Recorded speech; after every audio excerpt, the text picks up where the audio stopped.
Hey, welcome and good evenings to my friends in Vancouver and in most parts of North America. And good morning to participants from Singapore, several cities in China, Japan, and including participants today that we have from London and as far as Brazil as well. To start off, I am very fortunate that the PPT slides were created with the assistance of my former postgraduate law students, Ms. Wang Ziyi.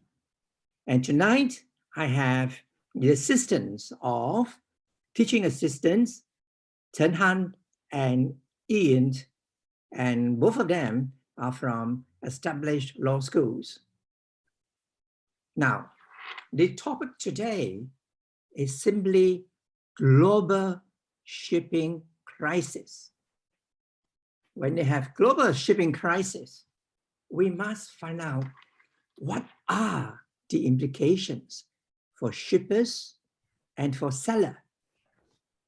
We have to think of supply chain disruption.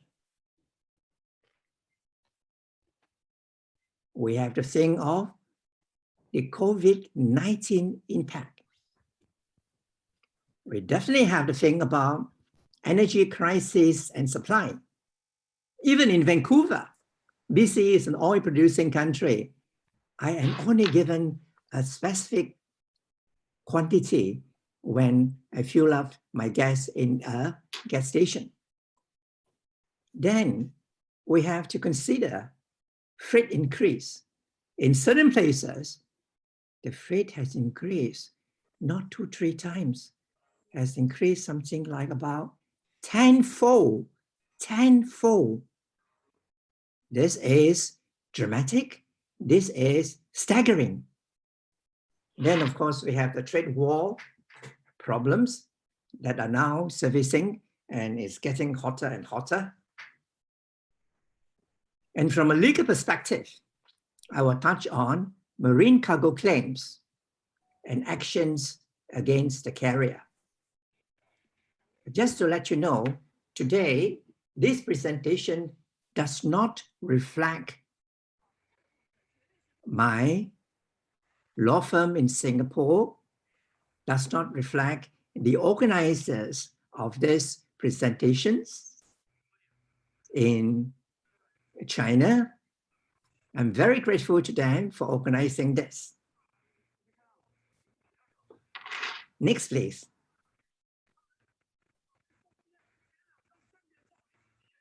Just imagine headline news in the Financial Times.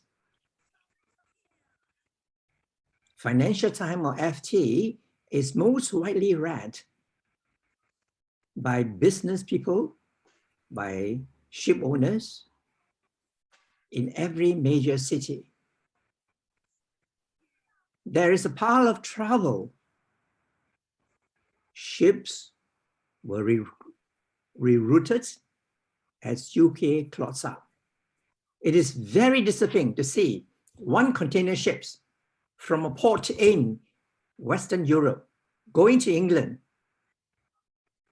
She could not download her container. The ship went back to the original port in Western Europe, download the containers into smaller coastal ships. At the time of this headline news in the FT, something like about 85 ships in Southern California, mainly container ships, are waiting for cargo discharge. Even the situations in the port of Vancouver is serious too. I read that it is becoming more critical as more ships are waiting to be up, downloading the containers. Next, please.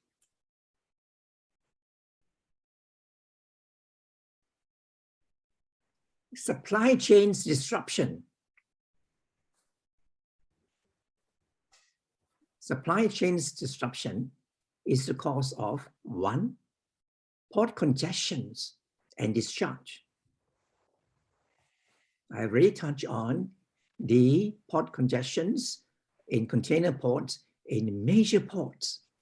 Labor shortage, that is quite serious.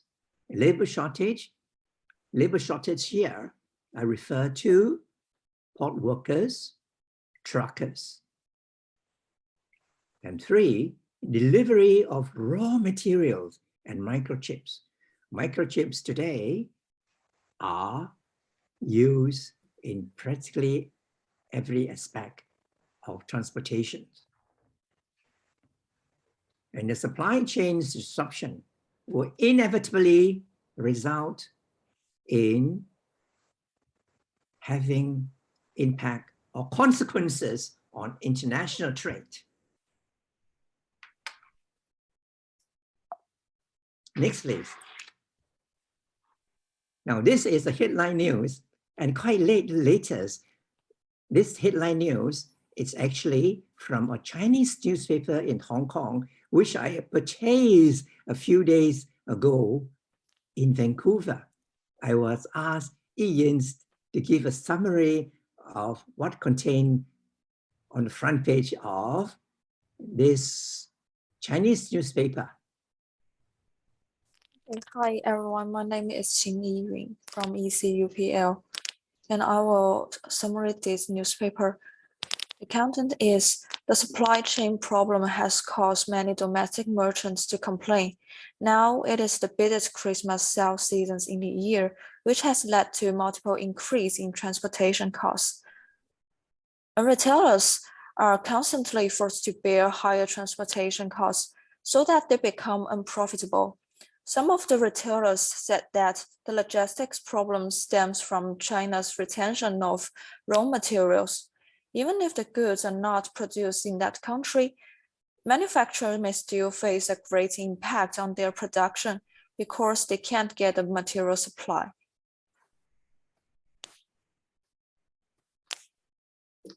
Next, please. Thank you so much. Now, the COVID-19 crisis, later on, I will touch on that will cause something like restrictions. Now, there's severe restrictions of movement, quarantined in several European cities, quarantined and complete shutdown of places. I was told that there is almost complete shutdown in places, for example, I was told in Japan. Then there is definitely an impact on international business. When business people do not meet to discuss, when traders do not have session, all because of severe restrictions movement. And the consequences will be effect on international trade. This is inevitable. There will be impact on international trade. Next, please.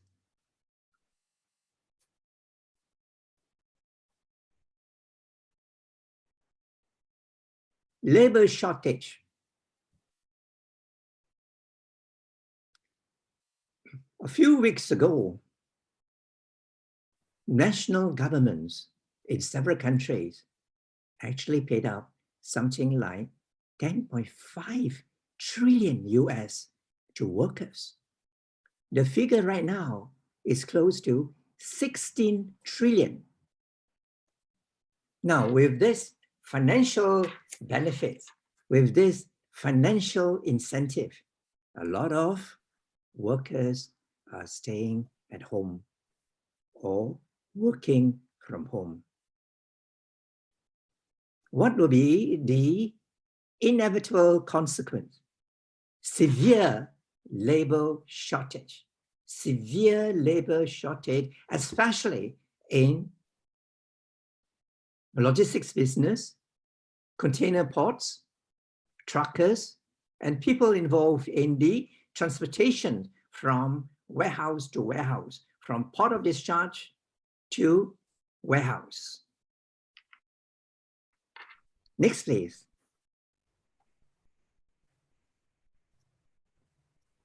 Energy crisis and supply. I've already touched on energy crisis. LNG, natural gas, and bunker, the fuel used in vessels, container ships, coal and electricity, factory and manufacturing. All this together, collectively, they constitute energy crisis and supply. Next, please. Shipping freight.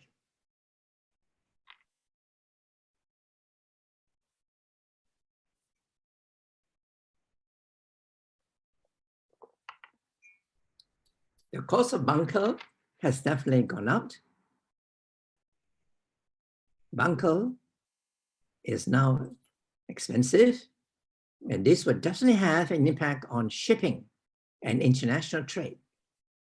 As I mentioned earlier, and this was reported in most mass media, the cost of freight in certain ports from one major port to another port has gone up 10 times, tenfold, and this is very severe. It will definitely have severe impact on shipping and international trade. Next, please. Now, the trade war issues. You can see front page news in most media these days, the rivalry between two large trading powers.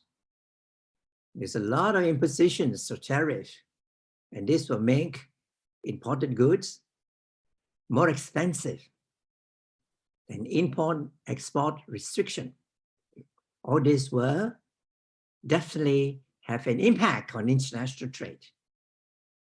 There are instances of revocation of licenses for business, revocations of licenses. Now, all these 4 factors will come and be embraced under trade war issues. Next, please. Now we talk about contract of affreightment. Contract of affreightment is the shipping contract. But who are the parties? They are usually the ship owner or carrier and the shipper. And in any contract, there must be consideration. What is the consideration in a contract of affreightment? It is the payment of freight. Of course, there are major shipping regulations, but here we only have to refer to the Hague-Visby rules that govern most shipping transactions from one port to another. Next, please.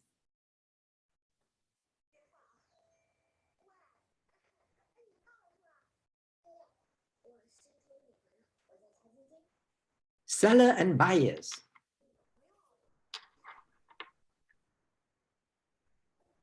The principal parties will include the carrier, the sellers, and the buyers. In international trade, you have FOB and CIF sales contracts. And in the CIF contracts, sellers take care of shipment from the port of loading to a named port of discharge, and also have to take care of insurance. And these days, most contracts of affreightment are CIF contracts. Now, the sellers are named as shippers on the bill of lading in CIF contracts. Next, please.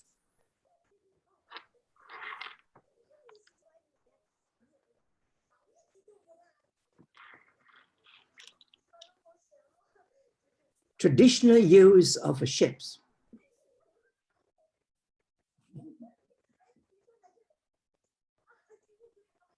It is contained and evidenced by a bills of lading. It's only contained and evidenced by this important shipping legal document called bill of lading. Or it can be contained in a charter party. Ships can be used as a general ships or can be used as a charter ships. So these are the traditional use of a ships or vessel. Next, please.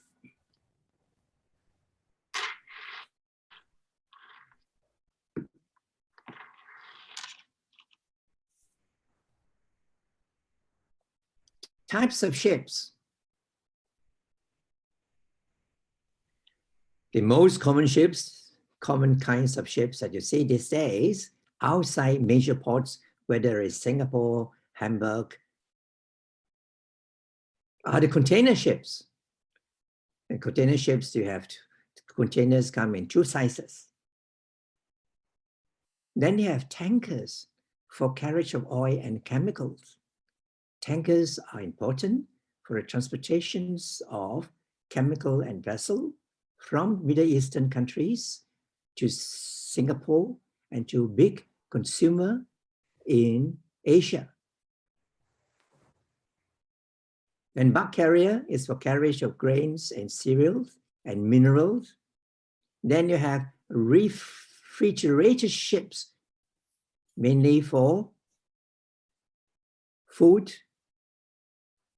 Then ro-ro ships are ships used for the carriage of vehicles, such as buses, motor vehicles, vans. Next, please.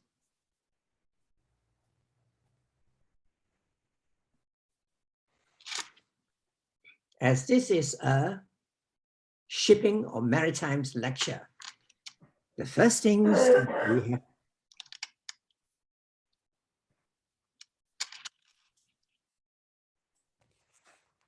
Yes, I appreciate if some of you are not talking, put your microphones to have your microphone muted.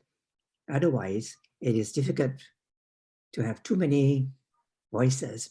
Now, seaworthiness. Now let's talk about seaworthiness. The most important concept in shipping law, admiralty law. Every maritime lawyer, when going to a court or maritime arbitrations, will argue on the concept of seaworthiness. I give the definition, and this definition is from an English case, McFadden versus Blue Star Line, reported more than 100 years ago. And I still use it in my arguments. It is the degree of fitness a prudent owner would require at the commencement of the voyage. Very important. Commencement of the voyage. That is the beginning, the test for seaworthiness. Commencement of the voyage.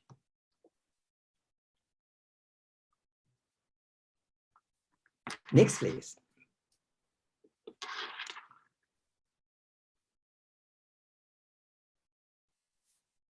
Now we talk about cargo worthiness. Now, seaworthiness, the definition, embraces cargo worthiness.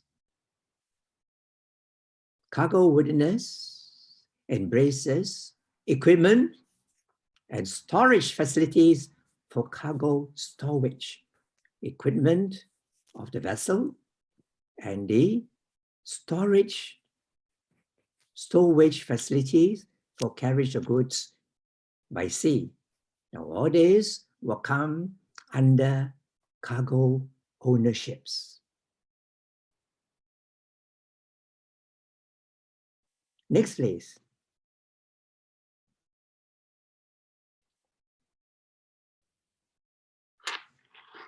There is also the concept of implied seaworthiness. Implied seaworthiness. For example, insufficient and incompetent crew, especially employments of cheap labor, crew with no proper nautical qualifications and training. And this has surfaced in maritime arbitration. The next thing is inadequate fuel or contaminated fuel. Then there is an actual reported case for a vessel going to a port in Bengal that was held to be unseaworthy because the vessel did not comply with documentation necessary for discharge of her cargo. So that will come under documentary non-compliance. So these three are the factors that give rise to implied seaworthiness. Okay, and then seaworthiness includes cargo worthiness, and seaworthiness can be expressed or implied. Next, please.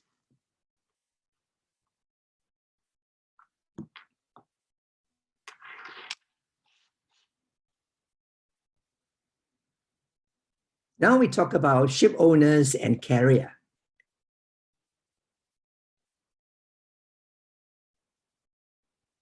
Who can be a ship owner? It can be the registered ship owners that they make a checks in Lloyd's list. You find out the names of the registered ship owner of a vessel. It can also be the legal ship owner. It can also be the beneficial ship owner. Then carrier for liner service, the ship owner is the carrier. When the vessel is a subject of a charter party, especially demised charter party, then the charterer may be the carrier in a charter party. So you can see the definitions of a ship owner and carrier. Not necessarily register. It can be legal and, most important, beneficial ownerships.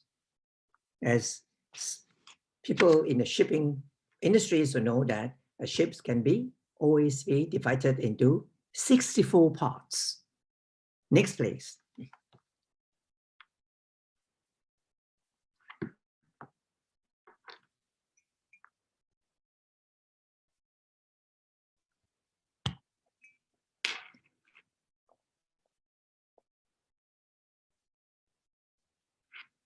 Now, the carrier accepted perils.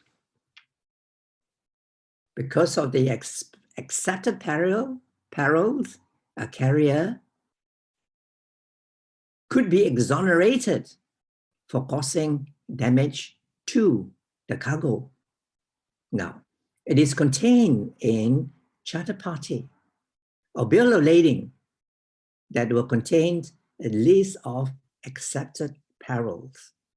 You see the accepted perils at the back of our bills of lading, or as one of the provisions in the charter party.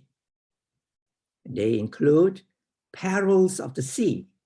Perils of the sea, for example, during the monsoon period between November to February, the South China Sea is subjected to severe bad weather, and that is peril of the sea. Quarantine restriction. Now, this was already included many years ago in the Hague-Visby rule. But today, COVID-19 is part of quarantine restriction, restraint of trade.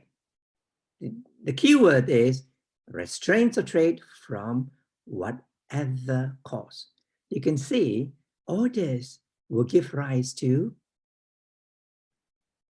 accepted peril from quarantine restriction, which is applicable in today.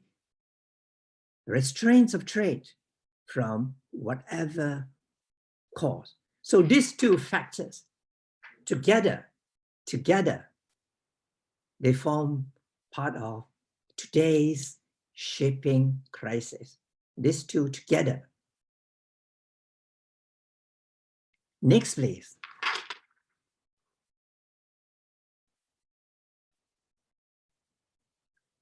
Now we have to talk about the actual fault or privity of the charterer.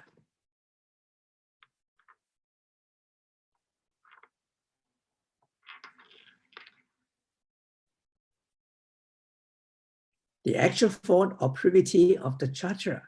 What does that mean? One, the shipper shall not be responsible for loss or damage sustained by the carrier or the ship arising without the act, the fault, or neglect of the shipper. The keywords: without the act, the fault, or neglect of the shipper. So the shipper shall not be responsible for loss or damage carried in the ships from one port to another port, as long as without the act or fault or neglect of the shipper. Next, please. Now, carriage of goods in the general ships. Hello, Professor. Yes, just yes. I want to ask a question. What are the rights of shippers of perishable cargo such as food? Oh, I will cover that later on in my slides, okay? Then if I have time at the end, I will touch on it at the end of my presentations, okay?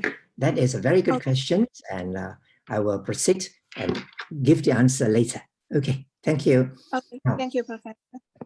What are the carriage of goods in the general ships? Carriage goods in the general ships.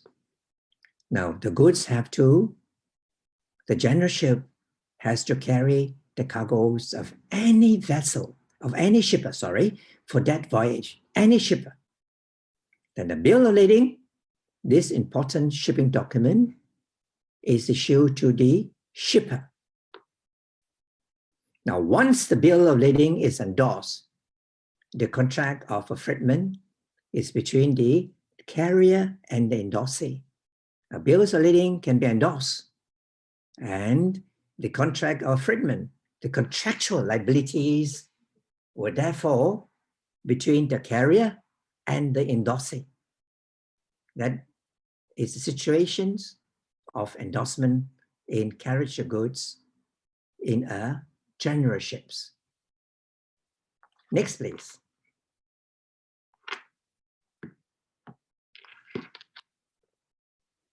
Charter parties. Now, you have time and voyage charter parties. Here, I did not include, but there is also a demise charter party. Now, the shippers are the charterers. Ship owners issues the bills of lading to the charterers, and they are named as shippers. So these are the legal principles governing charter parties. The last important point is ship owners issues this legal document transferable to the charterers, and the charterers are therefore named as the shipper. Next, please.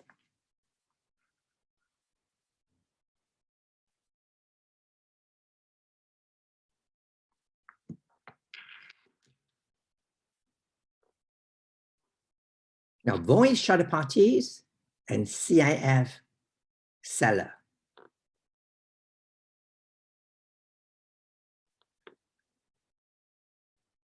In international trade, the charterer, also the CIF seller, has to use the ships to carry the goods to a port of discharge and deliver them to the buyer.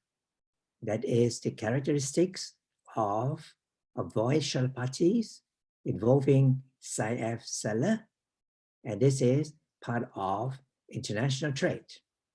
So it's quite clear on that. Next, please.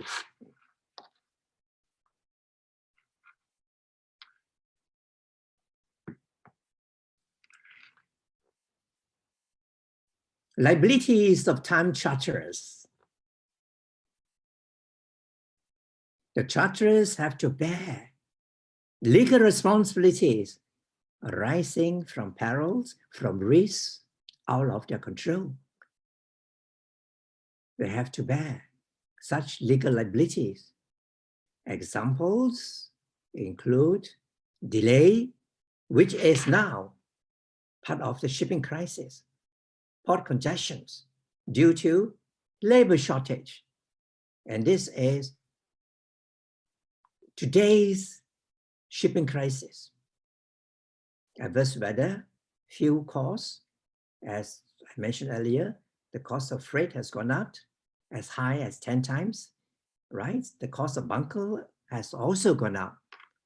Now, this will impose a heavy burden on the time charterers because they have to bear such business and legal liabilities arising today from dangerous factors, from risks which are outside their control.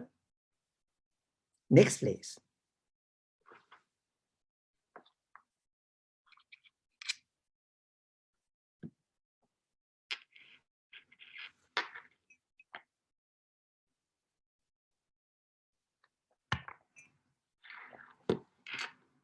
Now we have to analyze the main functions of bills of lading. Bills of lading are very important shipping documents in carriage of goods by sea. One, they are negotiable and can be endorsed to an international buyer, just like a check. A bill of lading is negotiable and can be the subject of endorsement. That is, the endorsement can take place before the goods reach the port of discharge. Before. That is, while the ship is on transit. Now, a shipper gets a bill of lading when his goods are shipped on board by the carrier. The shipper gets the bill of lading after the goods are loaded on board. Next, please.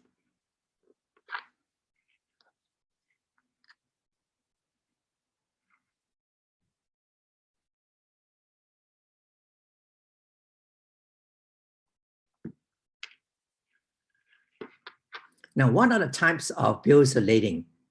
Transferable. A bill of lading names the consignee. The consignee takes delivery of the goods, or he can endorse it to another party. If that is the situation, then the endorsee takes delivery of the goods. And a bill of lading can also be issued without naming a consignee. And it's up to the shipper to order the carrier to deliver the goods to a party named by him at any times during transit. Can you see the last part is interesting, and that has surfaced in maritime arbitrations. And in today's crisis, especially, it is important to know this factor. A bill of lading can be issued without naming a consignee, and up to the shipper to order the carrier to deliver the goods to a party named by him. Next, please.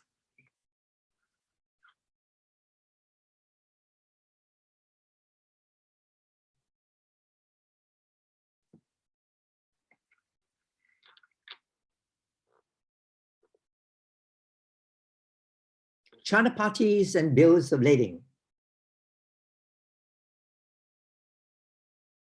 1, the charterer can also be the shipper.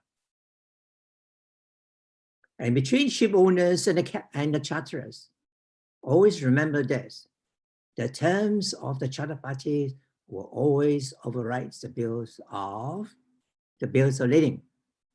Now there is legal precedents, reported legal precedents for such a situation. Always remember this: between the ship owners and the charterers, the terms of the charter parties will override the terms and conditions printed at the back of the bills of lading. Next, please.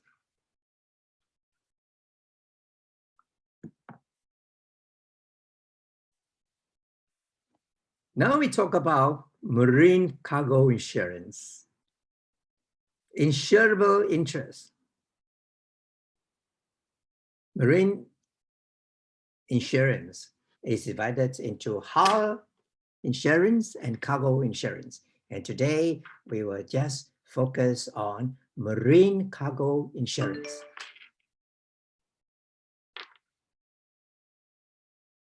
One, what is an insurable interest?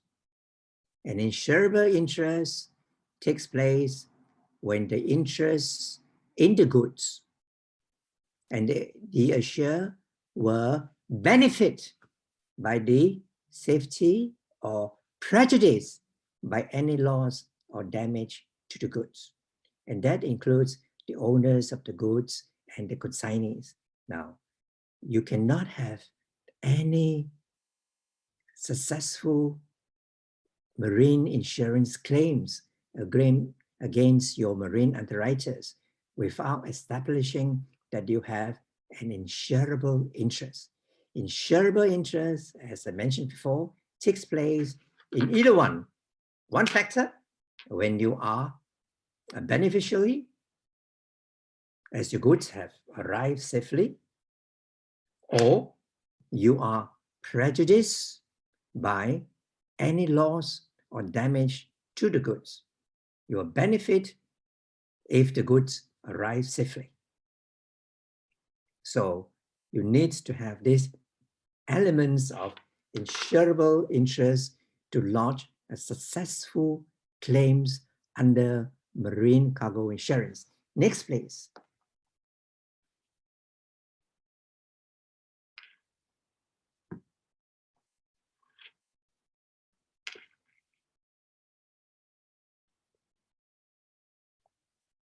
Now, warehouse to warehouse clause. The ICC 2009 clauses are incorporated into marine insurance policy, okay?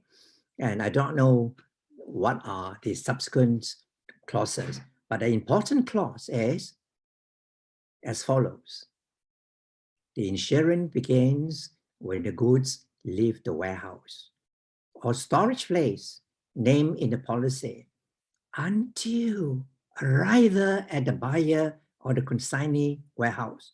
So this is the clause known as warehouse to warehouse clause, which is today part of marine cargo insurance. See, the important thing is the timing. The timing is not when the goods are loaded. The timing is when the goods have left the warehouse of the seller or the storage. And then the conclusion or the end of the insurance coverage will take place until delivery of the goods at the buyer or the consignee warehouse. Next, please.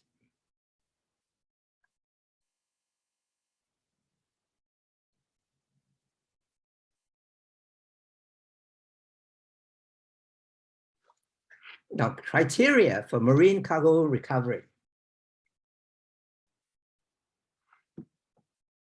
What are the factors you need for a successful marine cargo recovery?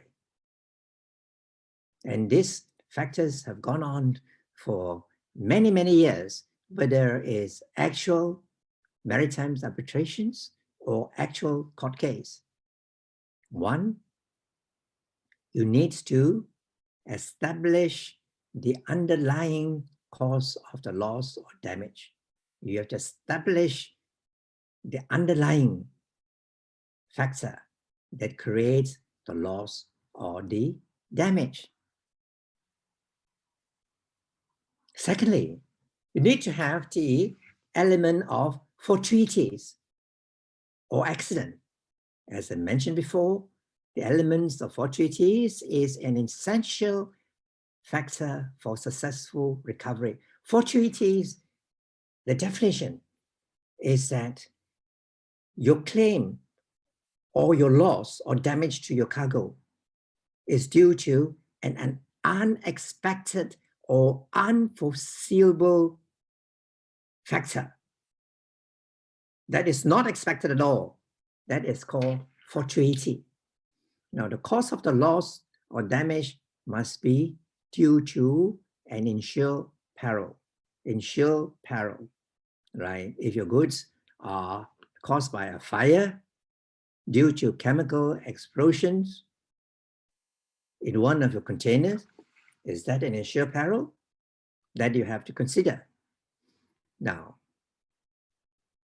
if all these three factors combined together, you will have a possible claim against your marine underwriter. Next, please.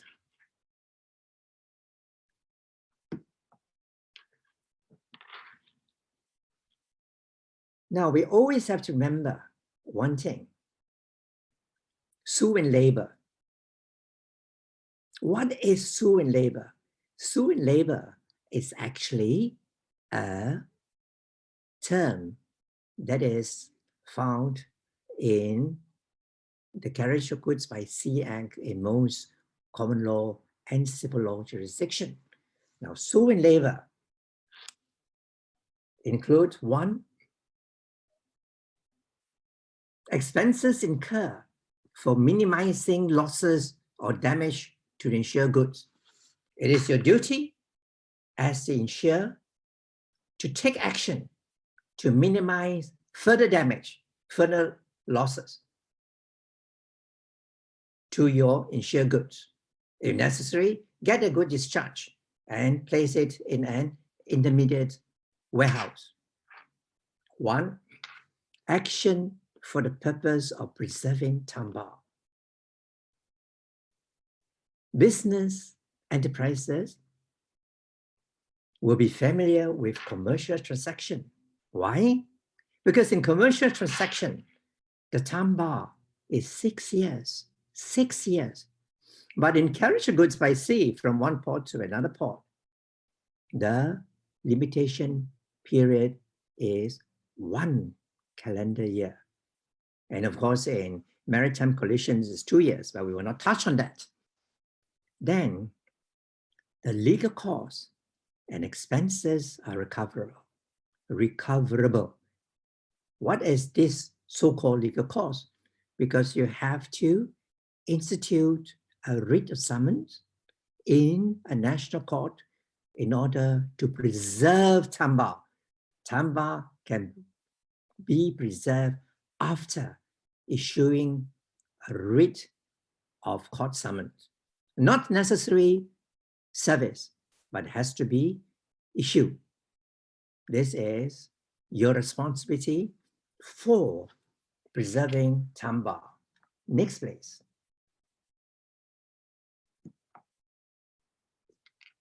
Now, these are my conclusions. Is it possible to have legal actions against the carrier and the ship owners? In today's shipping crisis, I already mentioned restraint of labor, delay, restrictions due to the COVID-19. All these are factors that protect the carrier and the ship owner. These are their accepted perils. Now, in emergency action, you can have something called action in the realm, which is to go after the ships and then coupled with a ship arrest. And in today's context, the shipping crisis, it is definitely possible to have a ship arrest, but to have a ship arrest, can you sell the vessel? And you sell the vessel, what will be the consequences? You have to take care of repatriation of the crew members, and that will include quarantine and all the medical consequences arising from COVID-19. Then the next thing you have to consider is what? Recovery actions against marine cargo underwriters. Again, there are accepted perils too. And the accepted perils do include some of the accepted perils that I mentioned. Will definitely include today's restriction due to the COVID-19. Will definitely include delay caused by restraints of labor and labor shortage at ports of loading. But it can still have discussions with your marine cargo underwriters out of a goodwill consideration that is definitely possible. Now, next please. Now, how I would say is thank you very much for listening to my presentations for the last 48 minutes. I'm based in Singapore, London, and Vancouver. You can ask me questions by submitting it to my email or to my WeChat, and I will try to reply to you as soon as possible. Next, please. And these are my publication, Marine Insurance, published by Lloyd's, Carriage Good by Sea, published by Butterworth, and the most recent one, which is 1,200 pages, Major Issues in Shipping Law, published by Sweet and Maxwell Thomson Reuters. Now it's exactly 50 minutes after my presentations. I believe that we may have time. If there are any questions, we may have times for 2 questions while I take my coffee.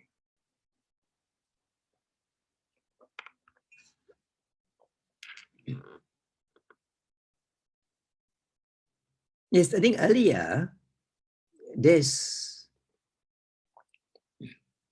law graduates asked me about the carriage of perishable goods. Perishable goods, whether it's perishable goods or containerized non-perishable goods or microchips, right? If there is delay in delivery, then there will be marine cargo possible actions. But goods like carriage of food that are perishable, they have to be downloaded and destroyed. They have to be downloaded at an immediate intermediate port, or they have to be discharged into the sea. That is even more crucial than carriage of non-perishable goods, such as microchips, for example, such as motor vehicles. Now we have time exactly for 2 more minutes if there are any questions.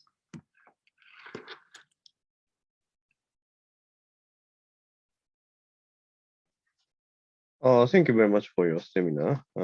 It's very comprehensive and very understandable. And I have one question.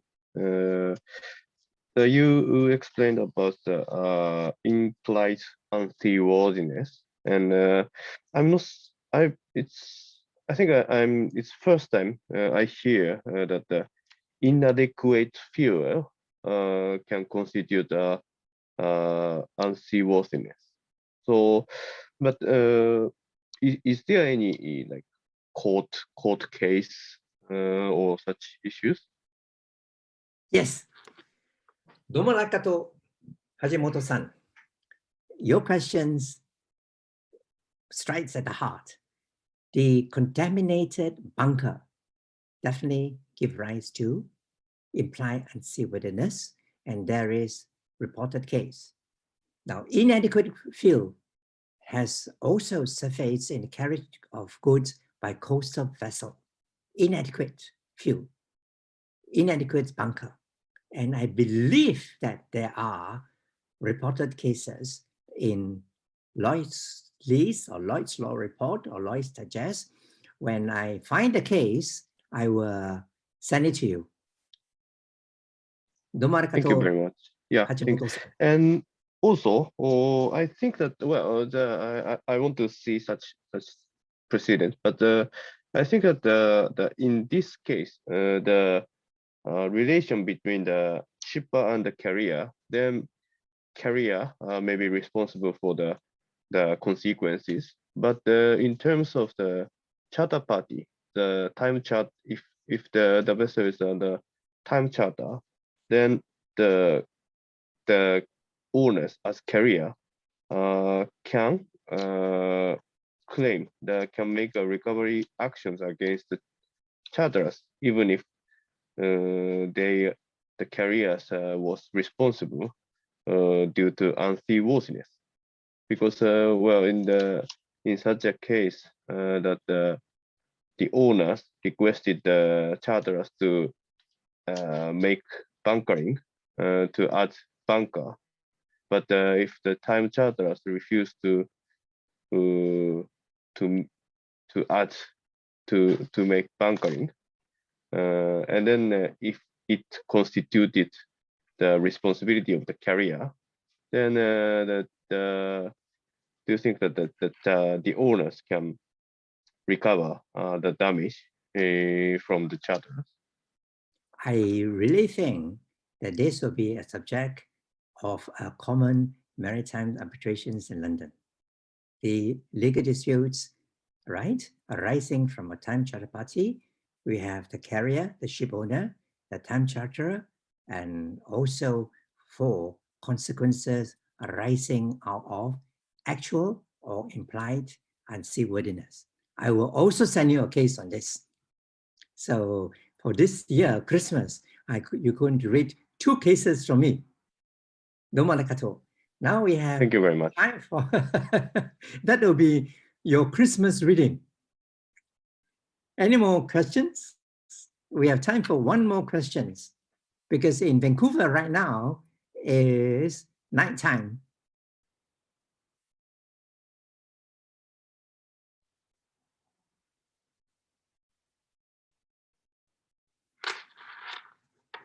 If not, then all I can say is that I enjoyed making these presentations.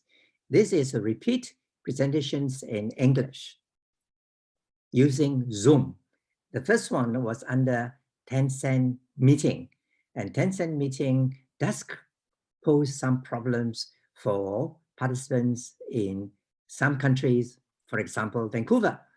Okay, so with this, I will only say thank you very much for attending my presentation, which will be my last presentations for 2021.